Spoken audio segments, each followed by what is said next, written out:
రాష్ట్ర ప్రభుత్వ నిర్ణయంతో ఆటో కార్మికులకు ఉపాధి కరువైంది. మహిళలకు ఉచిత బస్సు ప్రయాణం ఆటో డ్రైవర్ల కుటుంబాలను రోడ్డున పడేసింది. పథకం అమలు చేసిన 2 నెలల్లోనే 21 మంది చనిపోగా మరిన్ని ప్రాణాలు పోతాయని కార్మికులు ఆవేదన వ్యక్తం చేస్తున్నారు. మరోవైపు ఉత్తుత్తి హామీలతో సరిపెట్టిన ప్రభుత్వం ఆర్థిక సాయం అమలుపై ఎలాంటి క్లారిటీ ఇవ్వడం లేదు.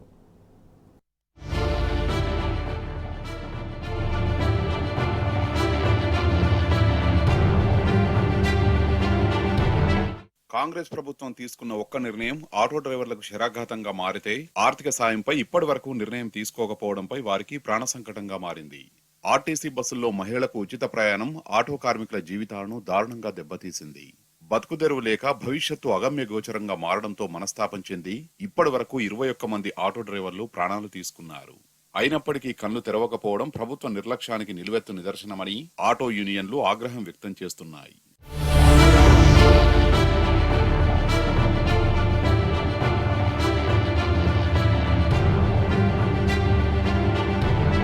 వాస్తవానికి ఆటో వాలాలకు ఆదాయం తెచ్చిపెట్టేది మహిళలే. పురుషులతో పోలిస్తే ఆటోలను ఎక్కువగా ఆశ్రయించేది వారే. ఇప్పుడు ఉచిత బస్సు ప్రయాణం కారణంగా వారు ఆటోల వైపు చూడడం మానేయడంతో ఆటో డ్రైవర్ల ఆదాయం గణనీయంగా పడిపోయింది. ఇది ముందే ఊహించిన ఆటో సంఘాలు ఉచిత ప్రయాణంపై ముందు నుంచి ఆందోళన వ్యక్తం చేస్తూనే ఉన్నాయి. ఇప్పుడు వారి ఆందోళన నిజమైంది. ఒక్కసారిగా గిరాకీ తగ్గి రోజువారీ జీవనం కష్టంగా మారింది.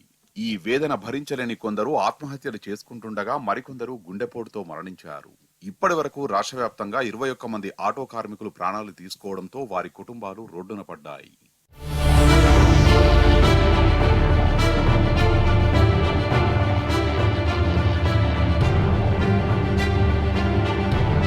కాంగ్రెస్ పార్టీ ఎన్నికల మేనిఫెస్టోలో ఆటో కార్మికులకు ఏటా 12,000 రూపాయల ఆర్థిక సాయం అందిస్తామని ప్రకటించింది. ఇప్పుడు ఎలాగూ బతుకుదేరువు పోవడంతో ఆ సాయం ఏదో పెంచి హామీ నిలబెట్టుకోవాలని ఆటో కార్మికులు రోడ్లపైకి వచ్చినా ప్రభుత్వం పట్టించుకోలేదు. చర్చలకు సిద్ధమంటూ ఉత్తుత్తి ప్రకటనలకే పరిమితమైంది. ప్రజలకు ఇచ్చిన గ్యారంటీల్లో మరో 2ని అమలు చేస్తామని 2 రోజుల క్రితం ప్రభుత్వం ప్రకటించినప్పటికీ అందులో ఆటో కార్మికులకు ఇచ్చిన హామీ ఊసేలేదు. బడ్జెట్ తర్వాత అమలు చేస్తారని అనుకోవడానికి లేదు. ఎందుకంటే అప్పటికి ఎన్నికల కోడ్ వచ్చేస్తుంది. ఆటో కార్మికులను ఇది మరింత ఆందోళనకు గురిచేస్తున్నది. 2 నెలల్లోనే 21 మంది మరణించారని, మరో 2-3 నెలలు ఆగితే మరిన్ని ప్రాణాలు పోతాయోనని భయపడుతున్నారు.